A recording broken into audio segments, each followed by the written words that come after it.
Hello, it's been a while since I've done one of these sort of anime, or I guess in this case, anime adjacent sort of movie review things. So I just got back from having watched the live action adaptation of Byosoku Go Senchi, or 5 centimeters per second. The live action not really remake per se, but live action adaptation of Shinkai Makoto's 2007 three-part short vignette story. To be honest, I actually didn't even realize this was getting a live action until it popped up in theaters over this past weekend. So I just figured, hey, why not? There were a few different movies that I wanted to go see. I went and saw Tron Ares. Great sound, great visuals, but otherwise not really a movie that was worth the money I paid for it. The next day, I saw Chainsaw Man, the Reze arc. Great movie. Again, I'm not the hugest battle shonen fan, but Chainsaw Man is a series that I actually do quite enjoy. But no, the true star of this weekend that I was absolutely not expecting at all was,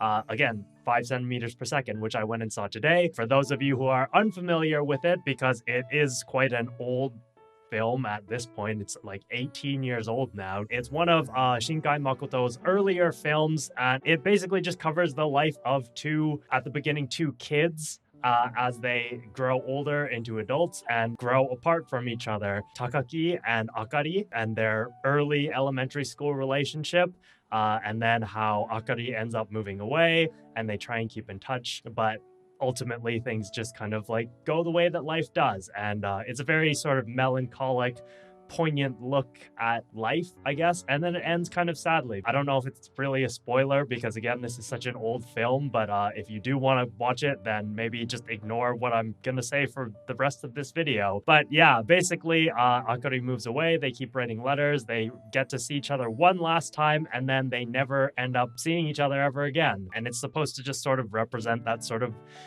fleetingness of being able to meet someone. I remember when I first watched the movie, I was kind of like on the fence about it. I knew that I did like it, and at the time, I probably liked it more than I did when I came home after the live action and rewatched it just now. You don't really get a chance to explore who these characters are or what they're really going through. You kind of get the sense that things are just kind of bland and straightforward in life, and most of the focus is on Takaki, which it is also in the live action, but I feel like there was a slight bit more focus on Akari in the live action than in the original anime, and I feel like that can be attributed to the runtime. The original, all three films put together, only goes like slightly over 1 hour. The live action is just over 2 hours. It's not really like a story-driven show. It's more about the characters and exploring them, which is unfortunate for the anime itself, because in the anime, we don't really have enough time to get to know the characters. I feel like the character we got to know the most about was actually in part 2.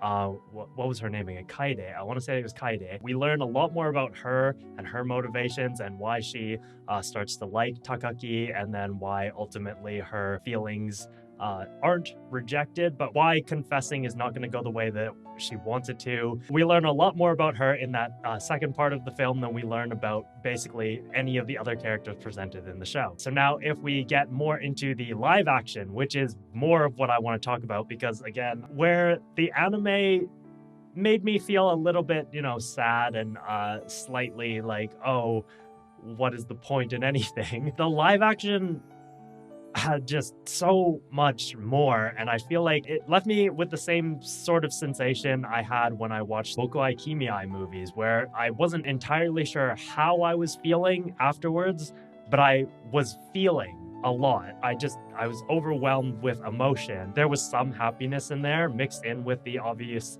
the sadness of everything and sort of the bleakness that the anime was trying to convey, but that the live action conveyed a lot better. Let me talk about the actual changes or the differences in the live action. So obviously, with a runtime being twice the length of the original anime, we get to see a lot more about these characters. And even the original creator, Shinkai Makoto, said that he didn't really understand the characters that he had made in his own anime until he had the chance to watch this live action, because it really explored who these characters were and got a lot more into what their motivations were, how they ended up where they were, why, for example, Takaki became such a sort of depressed and bleak person by the end of the original anime, but then also addressed how he should move forward following that in the live action. And to me, that, like, because this is such a character driven story, it was very emotional and very relatable, I guess I should say, because we could see all the ways in which his character changed and grew and understand why he became the person that he did, and then ultimately how he changes at the end of all of it. And that's not to say that he is the only one that we got to see a lot of. We also got to see a lot of Kaede. We already kind of got a good idea of her story through the anime, but then in the live action, we also got to see a lot more of her relationship with Takaki, as well as her sister, who got a name in this and was not just the sister, the Sumida sister. She was Midori, who ends up being actually a very important character who ties things together for Takaki and Akari in the future when they're both adults. She plays a very important role that I actually really enjoyed. I think one of the strongest parts about the live action was really just how it explored Takaki's mental state throughout everything. It doesn't show everything necessarily in chronological order. The film starts out with him as an adult, showing his bleak, boring everyday life while he's still working his job at his programming IT company, whatever it is. It's just kind of like running through sort of his boring day-to-day life, and then his awkward relationship with his girlfriend. It's not a very deep relationship or anything. He doesn't seem to care about her or really anything. Then it jumps into his past and starts to show how he and Akari met, which was also another really nice touch, because I forgot that in the anime it doesn't really show them meeting. It just shows that they are already friends as kids, and then kind of does a quick exposition of how they met when she transferred into the school a year after he transferred into his school.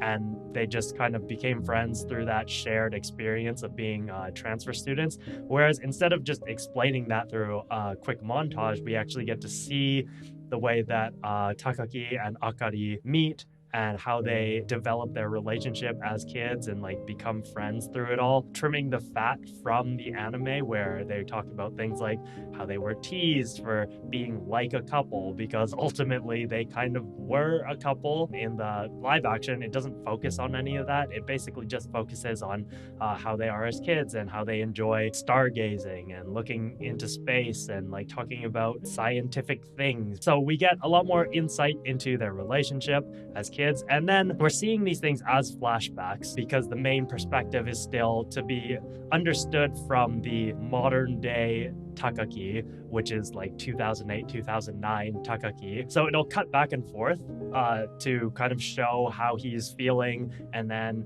when he's getting into a sort of like depressive spell or something, or he sees something that reminds him of his childhood, it jumps back into that childhood. Then it starts jumping back into his high school days, and then kind of flickering between the modern 2008 version of him, the high school days version of him after he has also moved away to Kagoshima, and then also back to his childhood when he's a kid with Akari, and sort of exploring the relationship that they share through those times. Because again, in high school, as the second part of the anime shows, they have like no contact with each other, even though Kaede kind of mistakenly believes that he is always texting her. They added more scenes with Kaede to sort of like show just how she is feeling and how she starts to read things that go into her feelings with Takaki. But I do also feel like that was the part that changed the least from the anime to the live action, because again, that was probably the part where we got the most fleshed out characterizations of anyone. And then the most that got added in that sort of high school days arc was getting more scenes with Midori, who again, in the anime, she wasn't even a named character. She was just Kaede's sister and a teacher that worked at the school. Didn't have any interactions with Takaki, whereas in the live action, we get to see that they do, at the very least, they have a few interactions. So they are aware of whom each other are. So when we cut back into the modern day, again 2008 version of Takaki, we see that she was constantly speaking with modern day Akari. There was a bridge between these characters now, even though in the anime they had basically lost any sort of connection with one another. I really enjoyed that. I really liked seeing how Midori became this sort of bridge, and that even though she was there and there were actually more than one opportunity for her to be away for Akari and Takaki to reunite with one another, it still just didn't work out. It was never fated for them to get to cross one another's paths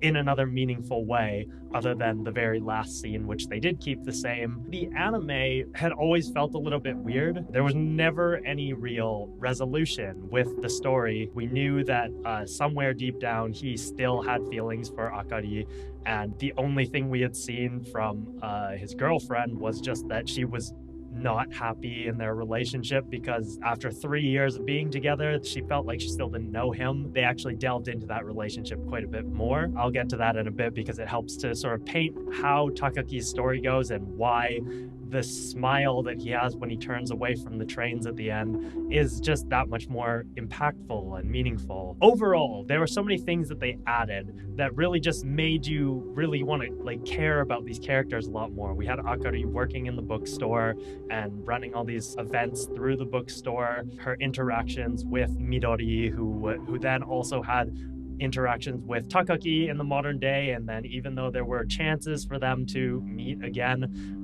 it just didn't work out. One of the strongest additions was the fact that they really wanted to focus on Takaki's interest in space. They kind of touch on it very, very slightly in the anime, but it's never really presented as anything other than just like something to help with the visuals, especially when there's the rocket launch in part 2. That's how he and Akari bond. When they're kids, they're like looking, stargazing, looking for the ISS and stuff, and then when it does start to pass by, that's the first time they hold hands. When they reunite under the sakura tree in Tochigi in the middle of the night. Space has nothing to do with it at that point, but then it makes a later scene feel a lot more meaningful. So that is the only scene when they're in middle school, but it also feels a lot more impactful in the movie because now we've seen how their relationship has built up, the sort of relationship that they had with each other before she had to move away to Tochigi, because it's his last chance to see her before he moves to the other side of the country, Kagoshima, and they just won't have another opportunity to see each other. In the movie, they make a promise to meet each other again. They set a very specific date. They'll meet again under this tree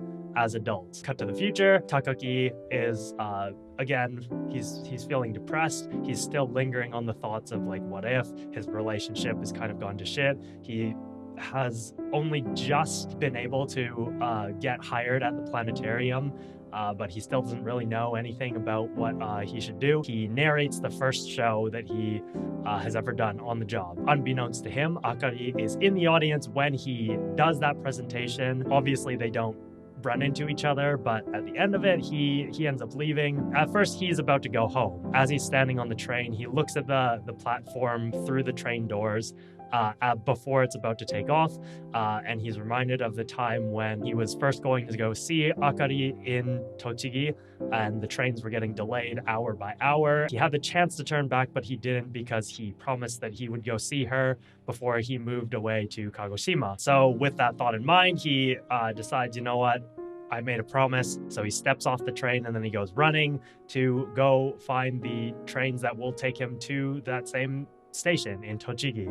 And then the whole time we're wondering if she's going to show up or not. So we see him run off to the tree. There's a lot of anticipation building. Meanwhile, it's also cutting to shots of her on the bus with the planetarium, the flyer, and she gets to see that the programming and narration for the show is all done by him. And so she starts reminiscing on the past as well while she's like on the bus, and then we see her get off. And I think that's the last scene we see of her before it cuts back to him standing under the tree at night, thinking back on the night that she and he kissed under the tree. It's this really long, poignant and like anticipatory shot. Is she there? has she actually shown up or not, because it's hiding the spot directly behind him in a way where we can't tell if she's like gonna be standing there or not. And then it cuts away to another voice calling her as she's looking over a bridge, and it's actually her husband or fiance or whoever calling to her, and they walk away arm in arm. He is still just standing at the tree by himself. It was very cinematic. It was a way to build up all of this anticipation and then ultimately kind of crush it in kind of the same way that the film could have done if they hadn't just immediately revealed that Akari was already engaged to someone else. So I did really like the way they did it in this film, because I forgot about that. And like I mentioned, I hadn't noticed that if she had a ring on her finger in any of the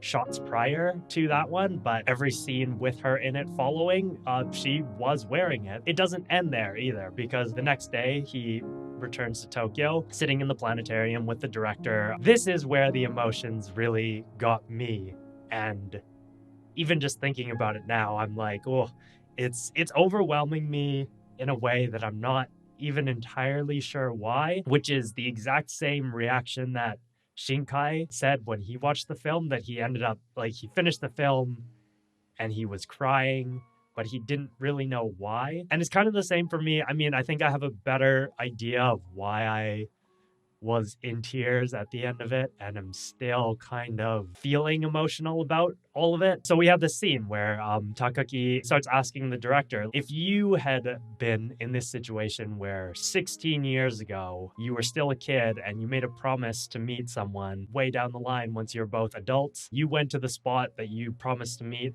but the other person didn't show up, what would you do?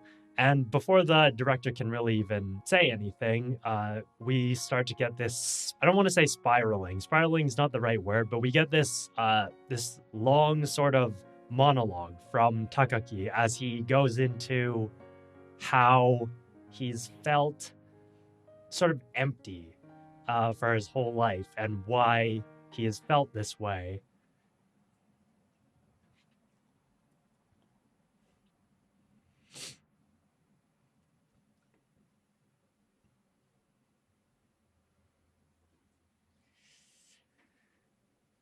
Whew. Okay.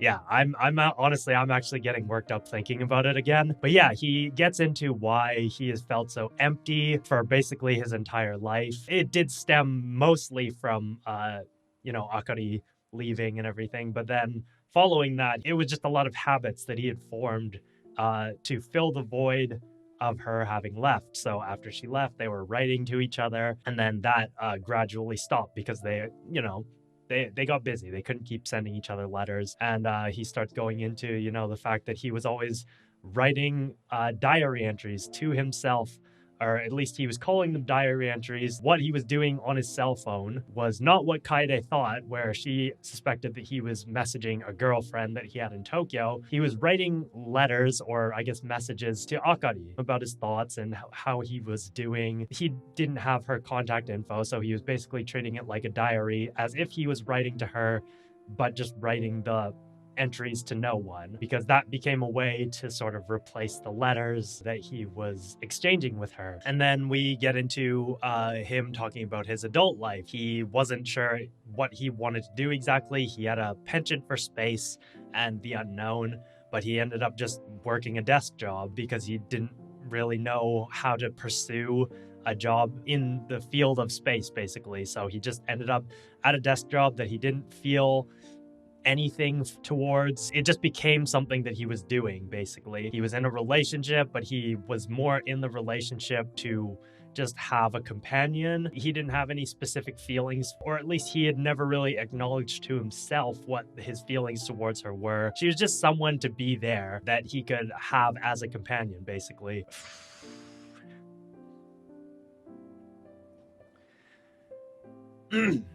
So he starts going into how this promise that went unfulfilled, it had hurt him, not because he blamed her for not showing up or fulfilling her end of the promise, but because he wanted to know that there was someone out there at one point in his life cared about him in the same way that he cared about them. Oh, I'm going to be cutting so much of this. Holy. In all of this, he's saying there's nothing romantic about the way that he wants to meet her. They may have had that relationship at one point in their lives, but at this point in his life, it's not about the romantic connotations of having this long-awaited rendezvous with a former partner. It was more just so that he could see her, see Akari, and just be like, hey, like, long time no see. How have you been? Are you well? What are you up to? Like, how has life treated you, basically? And to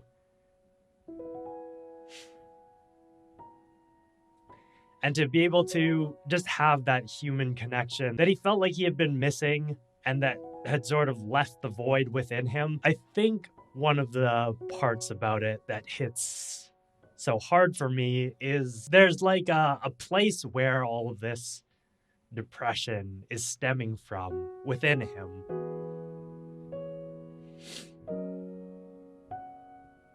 Oh, I'm getting way too worked up talking about this, so much more than I was getting worked up for the Kimi Ai Boko Ai movies. Takaki basically starts going into why he is like feeling depressed. There wasn't really a reason. I mean, there was something that set it off, clearly. Akari leaving and then them growing apart because she was such an important part of his childhood. They were pretty much each other's only real friend for quite a long time. His depression kind of stemmed from losing her, and then as he got older, there was never really a way to fill the void that she had left. He just needed someone.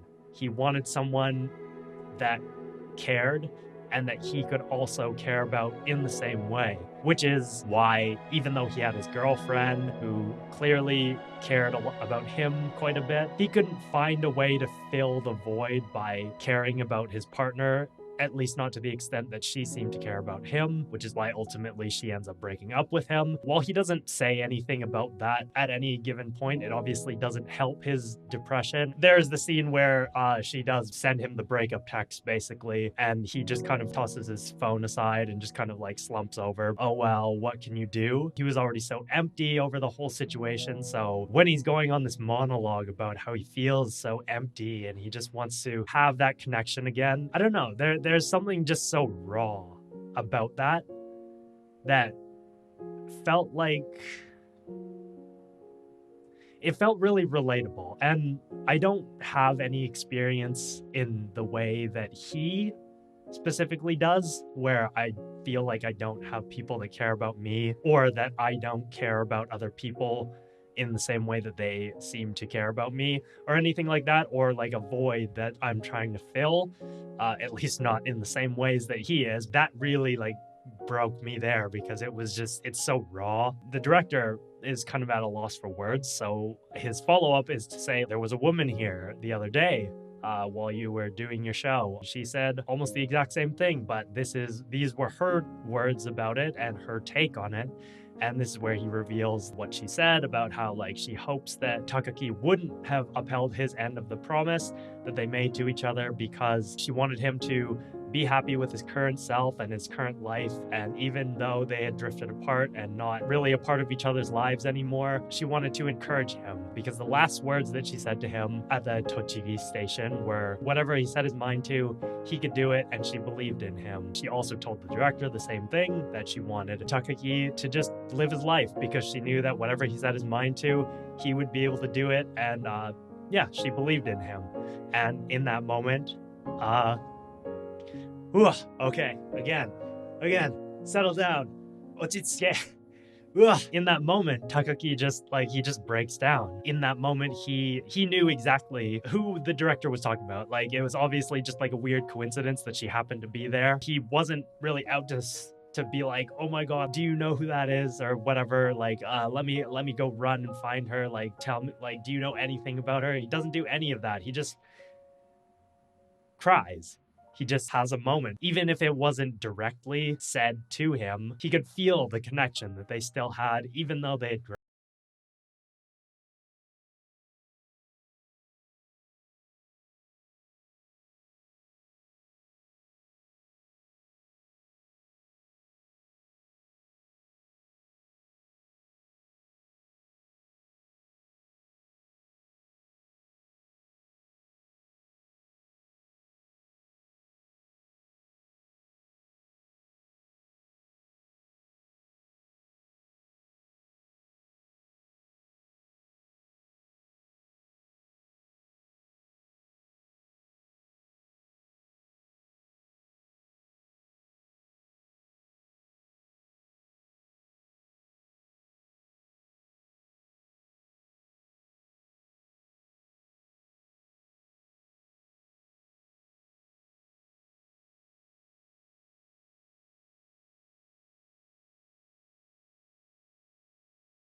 impression. Is that right? I mean, like, it's a story that we're seeing more often nowadays in films. At least I feel like that's the case, where we're seeing mental illness being brought more to the forefront as a theme for films and like a conflict, which I feel is a lot more powerful than watching people fight each other. When we're seeing like characters fight with themselves, seeing not necessarily solutions to the problems, but ways to help aid with those things, as we sort of saw with Takaki, seeing him understand that there's still a connection and that, there are people that care about him. He has the capacity to care about others and just care at all about anything. It's just such a powerful thing that the anime didn't really capture at all, and the live action just really delved into. I feel like there was nothing that the anime really did better than this live action did. Again, in fairness, this live action version of it